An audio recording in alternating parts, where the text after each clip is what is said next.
நாங்கள் எல்லாம் இனத்தால் திராவிடர்கள், மொழியால் தமிழர்கள், நாட்டால் இந்தியர்கள். இந்திய நாட்டின் வலுவற்காகவும் பலத்திற்காகவும் பாதுகாப்புக்காகவும் பாடுபடக்கூடியவர்கள், தமிழ்நாட்டின் உரிமைக்காக போராடக்கூடியவர்கள், மாநிலத்தின் மானம் காக்க எங்கள் இன்னுரையையும் தர சித்தமானவர்கள்.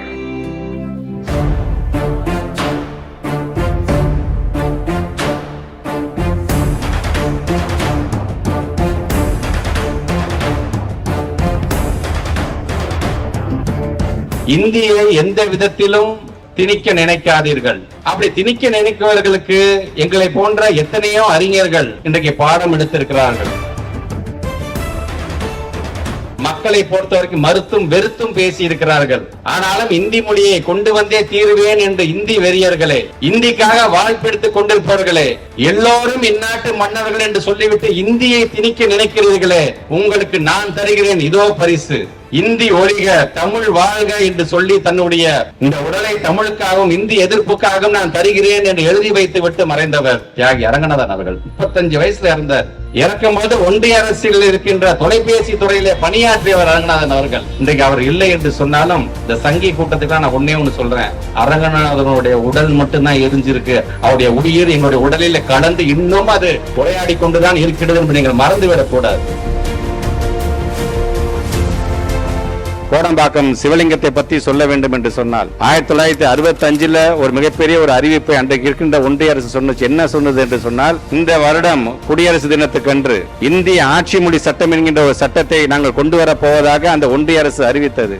1964 சின்னசாமி மாதிரி ஒரு 10 தமிழன் செத்தாதான் நம்முடைய தமிழை காக்க முடியும் போல இருக்கு, இந்த இந்தியை ஒழிக்க முடியும் போல இருக்கு என்று சொல்லிக்கொண்டே இருந்த சிவலிங்கம் அந்த குடியரசு தினத்திலே அது போன்ற ஒரு அறிவிப்பு வந்தது என்று சொன்னால் பேரறிஞர் அண்ணா அவர்கள் தான் சொன்னார், அந்த குடியரசு தினம் என்பது நமக்கான துக்க நாளாக இருக்கும் என்று பேரறிஞர் அண்ணா சொன்னார். ஆனால் உள்ளபடியே ஒரு துக்க நாளாக மாற்றி காட்டினான் அன்றைக்கு இருந்த அந்த தியாகி கோடம்பாக்கம் சிவலிங்கம். தீக்கு தன்னுடைய உடலை இரையாக்கி கொண்டு இந்த தமிழ் மொழி வாழ வேண்டும், இந்தி ஒழிக இந்தி ஒழிக என்று மாய்ந்து போனான் அந்த கோடம்பாக்கத்தை சார்ந்த சிவலிங்கம். மாநகராட்சியில் ஒரு ஊழியராக பணியாற்றியவர், ஏன் நுங்கம்பாக்கம் பகுதியை சார்ந்திருக்கின்ற பகுதி கழகத்தை சார்ந்திருக்கின்ற ஒரு பொருளாளராக பணியாற்றிய ஒரு தோழன். ஆக நம்முடைய இயக்கத்தை சார்ந்திருக்கின்ற ஒரு தோழன் அன்றைக்கு தன்னுடைய உயிரை தீக்கிரையாகிறான் என்று சொன்னால், அந்த தோழனுடைய அந்த நெருப்பு என்பது ஏதோ எரிந்து அணைந்து விட்டதாக யாரும் நினைத்துவிட வேண்டாம். இன்னும் அந்த நெருப்பு எங்களை போன்றோடைய உடல் இன்னும் எரிந்து கொண்டுதான் இருக்கிறது என்பதை வலியுறுத்துவதற்காகத்தான் இன்றைக்கு இது போன்ற கூட்டங்களை நாம் நடத்தி கொண்டிருக்கின்றோம்.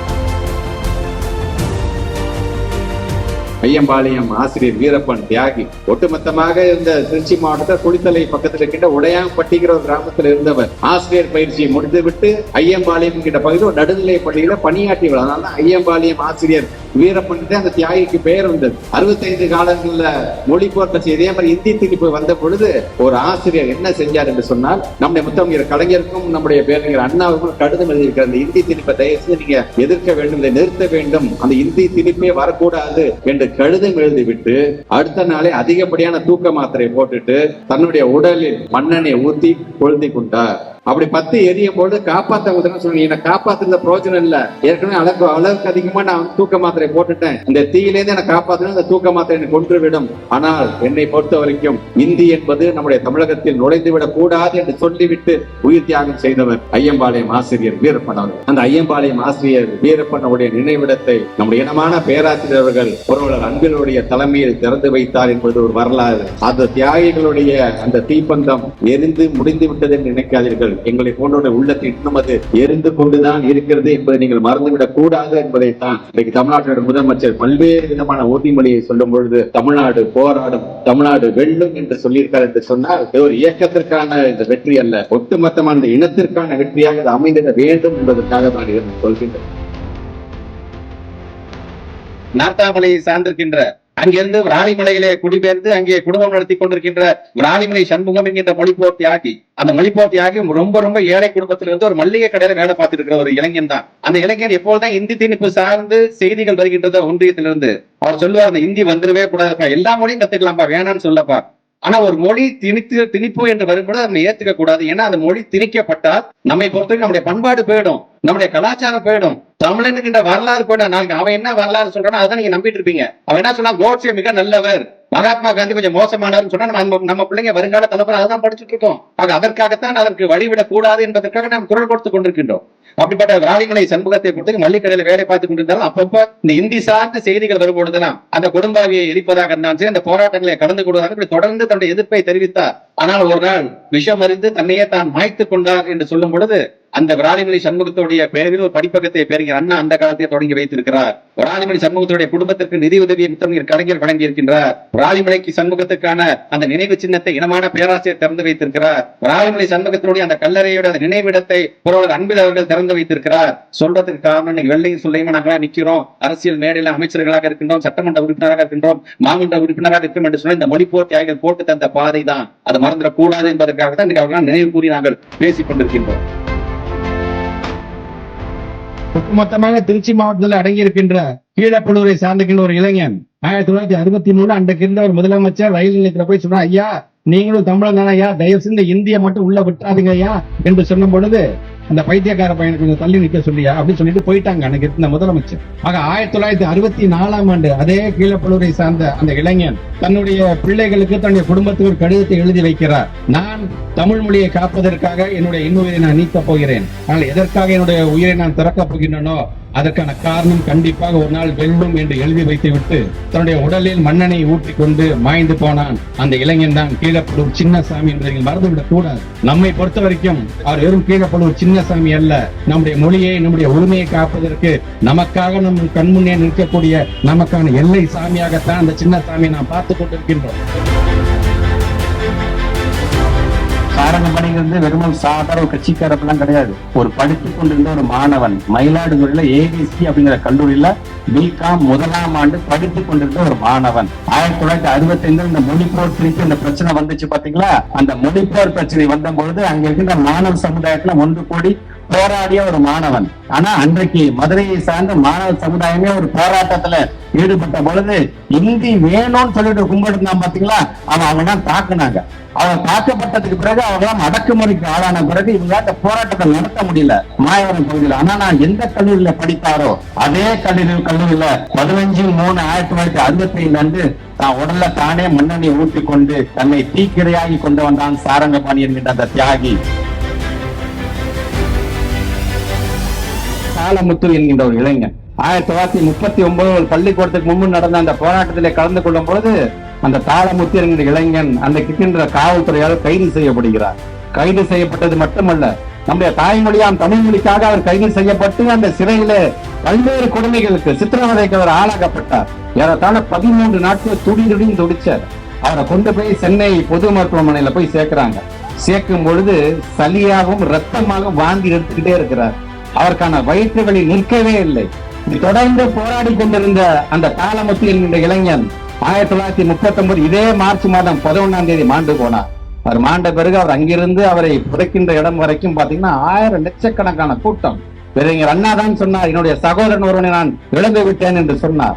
இந்த தாளமுத்துக்கு நம்முடைய முத்தமிழர் கலைஞர் 1989ஆம் ஆண்டு ஆட்சிக்கு வந்த பொழுது ஒரு மிகப்பெரிய அரசு கட்டிடத்திற்கு தாளமுத்து நடராஜன் என்கின்ற அந்த பெயரை சூட்டி மகிழ்ந்தார். இன்னைக்கு நம்முடைய மாண்புமிகு தமிழ்நாட்டுடைய முதலமைச்சர் அவர்களுக்கான அந்த நினைவு மண்டபத்தை புதுப்பித்தது மட்டுமல்ல, விரைவாக தாளமுத்துக்கும் நடராஜனுக்கும் நாங்கள் உருவ சிலையை நாங்கள் எழுப்புவோம் என்று சொல்லி இருக்கிறார் தமிழ்நாட்டுடைய முதலமைச்சர். அறந்தாங்கி பகுதியை சார்ந்த முத்து என்கின்ற ஒரு இளைஞர் 14 வயசு இருக்கும் பொழுது இந்தி திணிப்பு ஒழிக தமிழ் வாழ்கன்னு செவப்புல எழுதிக்கிட்டே இருப்பாங்க. அவர் கீரனூர் பகுதியில புதுக்கோட்டையில கீரனூர் பகுதியில ஒரு உணவு விடுதியில் ஒரு பணியாளராக தன்னுடைய வேலையை தொடங்கிய போது அவங்க அம்மா அப்பா அவ்வளவு சந்தோஷப்பட்டாங்க. அப்பா என் பிள்ளை ஏதோ ஒரு விதத்துல வேலை போய் சேர்த்துட்டான், நம்மளோட வறுமையெல்லாம் குறைந்து விடும் என்று சொல்லும் பொழுது 1964-65 மீண்டும் இந்தியை பிடிக்கின்ற வேலை செய்த பொழுது ஒட்டுமொத்தமாக தமிழ்நாடுகள் அங்காங்கே எங்கெங்கெல்லாம் நம்ம இளைஞர்கள் இதற்காக போராடினாங்களோ தங்கள் உயிரை மாய்த்துக் கொண்டார்கள், விஷம் அறிந்து மாய்த்துக் கொண்டார்கள், தீக்கிரையாக தங்களை மாய்த்துக் கொண்டார்கள். என்றைக்குமே தமிழ் நிற்க வேண்டும் என்று ஆசைப்பட்டார்கள். இந்த முத்து என்கின்ற அந்த இளைஞன் நம்முடைய பேருங்க அண்ணா கடந்து எழுதி வைக்கிறார். தமிழுக்காக தொடர்ந்து நீங்கள் போராடுங்கள் என்று எழுதி வைத்து விட்டு விஷம் அறிந்து தன்னை மாய்த்துக் கொண்டார். ஒரு வறுமையில் இருந்த குடும்பத்தில் இருந்த ஒரு இளைஞன் ஒரு மொழிக்காக தன் உயிரை மாய்த்துக் கொண்டார். இந்த வரலாறு உலகத்துல எங்கேயுமே இருக்காது, தமிழ்நாட்டில் மட்டும்தான் இது போன்ற வரலாறுகள் உண்டு. சிதம்பரம் அண்ணாமலை பல்கலைக்கழகத்துல சிவகங்கை மாவட்டத்தை சார்ந்திருக்கின்ற தியாகி ராசேந்திரன் மாணவராக இருந்த போது ஜனவரி 27 1965ஆம் ஆண்டு அன்றைக்கும் இதே போன்ற மொழி பிரச்சனை, இந்த மொழிக்கான போர் நடந்தது, இந்தி திணிப்பு நடந்தது. அப்பொழுது அந்த மாணவனாக இருந்த ராசேந்திரன் சிதம்பரம் அண்ணாமலை பல்கலைக்கழக மிகப்பெரிய ஊர்வலத்தை நடத்தி கொண்டிருக்கின்றார். நடத்தும் பொழுது அங்க இருக்கின்ற ஒட்டுமொத்த மாணவ சனாவை பின்புட வழிநடத்தி வரும் பொழுது அங்க இருக்கின்ற காவல்துறையினர்கள் தடியடி அடக்க நினைக்கிறார்கள். ஆனால் முன்னேறிய நம்முடைய தியாகி ராசேந்திரன் ஒரு மாணவனாக முன்னேறி கொண்டே செல்கிறான். இந்து ஒளிக தமிழ் வாழ்க என்று சொல்லும் பொழுது காவல்துறைய துப்பாக்கிக்கு பலியாக அங்கே மாண்டு போகிறார். ஆக இப்படிப்பட்ட வரலாறுகளை படைத்திருக்கின்றது நம்முடைய தமிழ்நாடு. இது போன்ற தியாகமர்கள் இருக்கிற வரைக்கும் இந்த மொழியை வச்சுக்கிட்டு அரசியல் பண்றவங்க என்ன போலும் இந்த பக்கம் திரும்பி கூட பார்க்க கூடாது என்பதற்காக நான் சொல்கின்றேன். பீலமேடை சார்ந்திருக்கின்ற தண்டாபாணி என்கின்ற ஒரு இளைஞன் 1965ஆம் ஆண்டு மொத்தம் வறுமையில் வாடக்கூடிய அந்த குடும்பத்துல 5 பேர், 3 பொம்பளை பிள்ளைங்க, 2 ஆம்பளை பிள்ளைங்க. அந்த 2 ஆம்பளை பிள்ளைங்கள முதல் ஆம்பளை பிள்ளை பள்ளி படிப்பு வரைக்கும் தான் போனான். 2வது ஆம்பளை பிள்ளை எப்படியாச்சும் கல்லூரி படிப்புக்கு போய் நம்ம வறுமையெல்லாம் ஒளிந்து விடும், அங்க எங்க கடனுடன் வாங்கி இந்த பிள்ளைய படிக்க வச்சு PSG கல்லூரி, கோயம்புத்தூர்ல பிரசித்தி பெற்ற ஒரு கல்லூரி, பொறியியல் கல்லூரியில அங்க இருக்கின்ற பீலமேடு தண்டாபாணி என்கிற இளைஞனை சேர்க்கிறாங்க. 1965ஆம் ஆண்டு என்பது இந்தி திணிப்பிற்காக மொழிப்போர் ஆங்காங்கே பத்திக்கிட்டு இருந்த காலம். தன்னுடைய குடும்ப வறுமையை மறந்து, தன்னுடைய கல்லூரி, தன்னுடைய எதிர்கால கனவெல்லாம் மறந்து அந்த இளைஞன் தொடர்ந்து அந்த இந்தி திணிப்புக்கு எதிர்ப்பாக அவன் போராடி கொண்டே இருந்தான். அவன் சார்ந்து அந்த மாணவர்கள்லாம் சேர்ந்ததற்கான போராட்டத்திலே ஈடுபட்ட பொழுது அன்னைக்கு வந்த செய்திகள், ஆங்காங்கே இளைய சமுதாயம் மொழிக்காக நஞ்சுண்டு தன்னை மாய்த்துக் கொண்டது, தீக்கு இரையானது, போலீஸோட தடிதடிக்கு ஆளானது, போலீஸோடைய துப்பாக்கி சூட்டுக்கு ஆளானது, மரணித்தது என்ற செய்திகள் அங்கே சுற்றி சுற்றி வந்த பொழுது பீலமேடை சார்ந்திருக்கின்ற கோயம்புத்தூர் மாவட்டம் தொண்டாமுத்தூரை சார்ந்திருக்கின்ற குளத்துப்பாளையம் என்கிற கிராமத்திலிருந்து வந்த ஒரு இளைஞன், வறுமையிலிருந்து வந்த இளைஞன் அதை பார்க்கிறான். மனம் வெதும்பி அவன் சொல்கின்றான், உடல் மண்ணுக்கு உயிர் தமிழுக்கு என்று எழுதி வைத்து விட்டு தன்னுடைய அறையில் நஞ்சு உண்டு அங்கே மாண்டு போனான். அவன் மாண்டு போன பொழுது ஒட்டுமொத்தமாக கோயம்புத்தூர் மாவட்டத்தை சார்ந்திருக்கின்ற மாணவ சமுதாயம் மட்டுமல்ல, ஒட்டுமொத்தமாக பொதுமக்களே அந்த இறுதி ஊர்வலத்தை கலந்து கொண்டு, இதெல்லாம் மொழி வரலாறு. இதே திருச்சியில ஒரு மாவட்ட மாநாடு ஒண்ணு நடந்தது. 1966 அந்த மாநாட்டுல ஒரு இளைஞனுக்கு ஒரு இரங்கல் தீர்மானம் எழுதப்பட்டது. அந்த இளைஞனுடைய பெயர் சத்தியமங்கலம் முத்து. அந்த சத்தியமங்கலம் முத்து என்பவர் சத்தியமங்கலம் வட்டாரத்தில் இருக்கின்ற குமாரபாளையம் என்ற பகுதியில் பிறந்த அந்த இளைஞன் ஒரு லாரி ஒர்க் ஷாப்ல வேலை பார்க்கின்ற ஒரு இளைஞன் தான். 1965ஆம் ஆண்டு இந்த இந்தி திணிப்புக்கின்ற ஆங்காங்கே பாத்தீங்கன்னா மொழிப்போர் அங்கங்க தீப்பத்தி பறிவை கொண்டிருந்தது. சில இளைஞர்கள் நஞ்சுண்டு மாண்டு போனார்கள். சில இளைஞர்கள் தங்களுடைய உடலை தீக்கிரையாகி அங்கே இறந்து போனார்கள். உலகத்துல நீங்க எந்த நாட்டோட வரலாறு எடுத்துக்கொண்டாலும் சரி, தமிழ்நாட்டில் மட்டும்தான் ஒரு மொழிக்காக தங்களுடைய இன்னொரு நீத்த அந்த வரலாறு உண்டு என்று சொன்னால் அது தமிழ்நாடு நம்முடைய மாநிலத்துக்கு தான். இது அவங்களுக்கு தெரியாது. இப்படி இது போன்ற அந்த சத்தியமங்கலம் முத்துக்கான ஒரு இரங்கல் தீர்மானத்தை மாவட்ட மாநாடு நடந்தது என்று சொன்னா அதே ஆண்டு 1966ஆம் ஆண்டு மதுரையில் நடந்த மாநில மாநாட்டுல கிட்டத்தட்ட அந்த பந்தலுக்கே அந்த சத்தியமங்கலம் முத்துடைய பெயரை வைத்து பார்த்தோம் நம்முடைய இயக்கம். இப்படி மொழிப்போருக்கென்று பல தியாகங்களை செய்த ஒரு தமிழ்நாட்டுல இந்தியை திணிக்க பார்க்கிறார்கள். அதற்காக தான் இன்றைக்கு நாங்கள் வன்மையாக கண்டித்துக் கொண்டிருக்கோம். 1919ஆம் ஆண்டு ஒரு இளைஞன் அவருடைய 20 வயதில் கிட்டத்தட்ட 1939 இந்த இந்தி திணிப்பு என்று வந்த பொழுது ஒவ்வொரு பள்ளிக்கூடத்துக்கு முன்பு நின்று ஒரு போராட்டம் நடத்தினார் ஒரு இளைஞன். அப்படி போராட்டம் நடத்திய பொழுது காவல்துறையால் அவர் கைது செய்யப்பட்டு அவருக்கு அபராதமாக 50 ரூபாய் என்று விதிக்கப்பட்ட போது அபராதத்தை நான் கட்ட மாட்டேன் என்று சொன்ன அந்த இளைஞன், கட்டவில்லை என்று சொன்னால் 6 மாதம் உனக்கு கடுங்காவல் தண்டனை என்று சொன்ன பொழுது கடுங்காவல் தண்டனை ஏற்றுக்கொண்ட அந்த இளைஞன் சிறைச்சாலையில் கிட்டத்தட்ட 20 நாட்களுக்கு மேலாக தன்னுடைய உடல்நிலை குன்றிய நிலையில் அவரை சென்னையில் இருக்கின்ற ஒரு பொது மருத்துவமனையில் சேர்த்த பொழுது அந்த இடைப்பட்ட காலத்தில் இது போன்ற போராட்டத்தில் ஈடுபட்டதின் காரணமாக நீ மன்னிப்பு கேட்டாய் என்று சொன்னால் உன்னை நாங்கள் விடுதலை செய்கிறோம் என்று சொன்ன பொழுது 1939ஆம் ஆண்டு அந்த இளைஞன் சொன்னார், மன்னிப்பு கேட்க முடியாது, உங்களால் முடிந்ததை நீங்கள் செய்யுங்கள் என்று சொன்னார். மருத்துவமனையிலே சேர்க்கப்பட்டு 2 நாட்களிலே தன்னுடைய இன்னுயிரை நீத்த மொழிப்போருக்கான முதல் தியாகி நடராஜன் என்பதை நீங்கள் மறந்துவிடக்கூடாது.